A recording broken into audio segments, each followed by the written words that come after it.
Celebrate. Hello दोस्तों, जय श्री राम। कमल पंडित vlogs में आपका स्वागत है। आज मैं आपको जयपुर की सैर कराऊंगा। जयपुर में आपको आमेर, जयगढ़, नाहरगढ़ फोर्ट और हवा महल, जल महल ये सब दिखाऊंगा और उनके बारे में पूरी हिस्ट्री भी बताऊंगा कि नाहरगढ़ का निर्माण कब हुआ था, कैसे हुआ था, वहाँ क्या था, वहाँ राजा रानियाँ कैसे रहते थे, पूरी विवरण, वहाँ की बावड़िया, जल महल का पूरा विवरण। वीडियो आप लास्ट तक देखना। अभी तक आप वीडियो के हाइलाइट्स देख रहे थे, अभी वीडियो शुरुआत करते हैं। बाबा भगवान खातिर ना समर्पण हो। तो हम भाई बाबा खाटू श्याम के दर्शन करके जयपुर की यात्रा के लिए रवाना हो चुके हैं। यहाँ से जयपुर की यात्रा हमने शुरुआत की।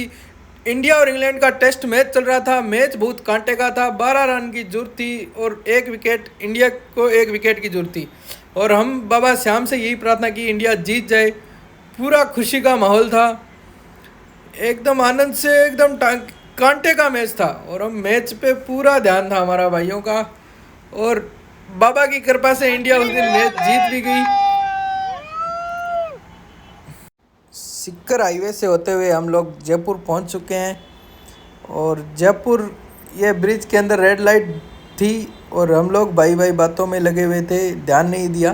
तो हमारी गलती की वजह से हम लोगों को ट्रैफिक पुलिस ने पकड़ लिया। वहाँ से हम लोग चालान वालान कटवा के बोले तो जयपुर में घुसने का नेक देख के और जयपुर के अंदर प्रवेश किया।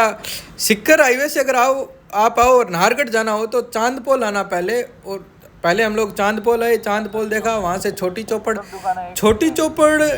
इतना अच्छा मार्केट है। यहाँ सारी दुकानें एक जैसी लगती है और यह भी किसी अद्भुत दृश्य से कम नहीं है। बहुत ही अच्छा मार्केट, उस टाइम का, पुराने टाइम का, राजा महाराजाओं के टाइम का बसाया हुआ एक मार्केट और इतना सिस्टमेटिक, बहुत ही गजब सिस्टमेटिक मार्केट था ये।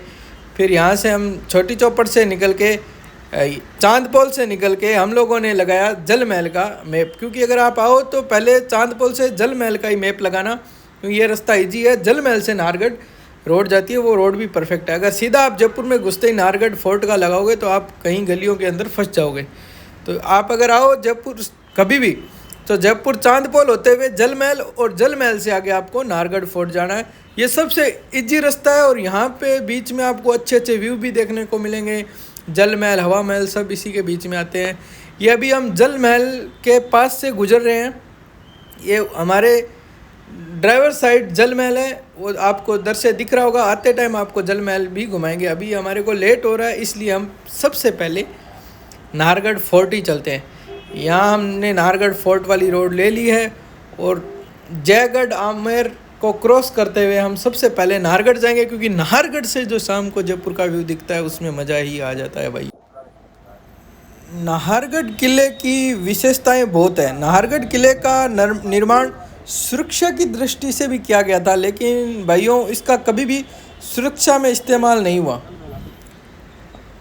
और इसके बाद हम नाहरगढ़ किले में पहुंच जाते हैं। नाहरगढ़ किले का निर्माण 1734 ईस्वी में स्वाई जय सिंह द्वितीय ने करवाया था, जो कच्छावा राजवंश से आते थे। और उसके बाद पहले इस गढ़ का नाम सुधारगढ़ रखा गया था, बाद में नाहरगढ़ रखा गया, क्योंकि यहाँ राजकुमार नाहर सिंह नाम के राजकुमार की प्रेत आत्मा है, ये कुछ तांत्रिकों ने बताया था। उसके बाद इसका नाम उनके नाम पे करने से ही उनकी आत्मा को शांति मिलेगी, ऐसा बताया गया। तब इस किले का नाम नाहरगढ़ दुर्ग रखा गया। अब हम नाहरगढ़ दुर्ग में प्रवेश कर चुके हैं। अभी हम नाहरगढ़ दुर्ग पहुंच चुके हैं। इसके बाद हम आपको दर्शन करवाएंगे माधवेंद्र भवन, जिसका निर्माण राम सिंह जी द्वितीय ने करवाया था। राजा राम सिंह द्वितीय ने करवाया था। उनकी 9 रानियाँ थी, उन्होंने माधवेंद्र भवन बनाया। 9 रानियों में 9 महल, 9 रानियों के, और सारे के सारे एक जैसे महल थे। शयन कक्ष से लेके हर चीज़ एक जैसी थी। वो महल भी हम आपको इस वीडियो के माध्यम से दिखाएंगे। इस वीडियो के माध्यम से आपको अभी तो माधवेंद्र भवन दिखाएंगे, उन 9 रानियों के महल दिखाएंगे। उसके बाद आपको पूरे जयपुर का नाइट व्यू दिखाएंगे, जिसमें आपको नाइट व्यू देखकर आनंद आ जाएगा। अभी हम शीश महल के रास्ते से जा रहे हैं, यहाँ से अपने सीधे माधवेंद्र भवन ही जाएंगे। आते टाइम आपको बाड़ी, जिसको पुराने टाइम में टांका बोलते थे, वो भी दिखाएंगे। वो भी एक अद्भुत टेक्नोलॉजी से निर्मित बाड़ी थी। यहाँ बहुत सारे क्लब भी है। एक उड़ीपड़ू क्लब है जो यहाँ का बहुत ही फेमस रेस्टोरेंट भी है। ये देखिए, ये अभी हम नाहरगढ़ फोर्ट के ऊपर से पूरे जयपुर का व्यू दिखा रहे हैं। क्या नज़ारा है सुंदर जयपुर का। अगर आपको जयपुर देखना है तो नाहरगढ़ दुर्ग से रात के समय देखें, एक अलग ही आनंद है यहाँ से जयपुर देखने का। नाहरगढ़ दुर्ग से जयपुर देखने का एक अलग ही आनंद है। हम चारों भाई आगे बढ़ते जा रहे हैं और बहुत ही उत्सुक हैं, क्योंकि ये राजा महाराजाओं के टाइम की जो भाइयों ये जो वस्तुएं हैं उन्होंने किस प्रकार का दिमाग लगाया, हम लोग उसी पे चर्चा कर रहे हैं। क्या उनकी कलाकारी, चित्रकारी, मीनाकारी, वास्तुकारी क्या चीज़ है।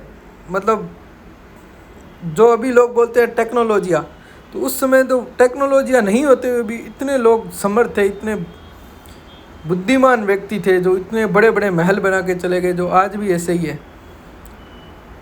यहाँ से हम अंदर जाके माधवेंद्र भवन की ओर जाएंगे। उससे पहले ये नाहरगढ़ फोर्ट के अंदर घुसते समय जो व्यू है, ये उसका नज़ारा देखिए। उसके बाहर दो बड़ी बड़ी तोपें लगाई गई है सुरक्षा की दृष्टि से, जिसके आगे भाई गणेश और सोनबाजी ने बहुत अच्छी फ़ोटोएँ भी ली।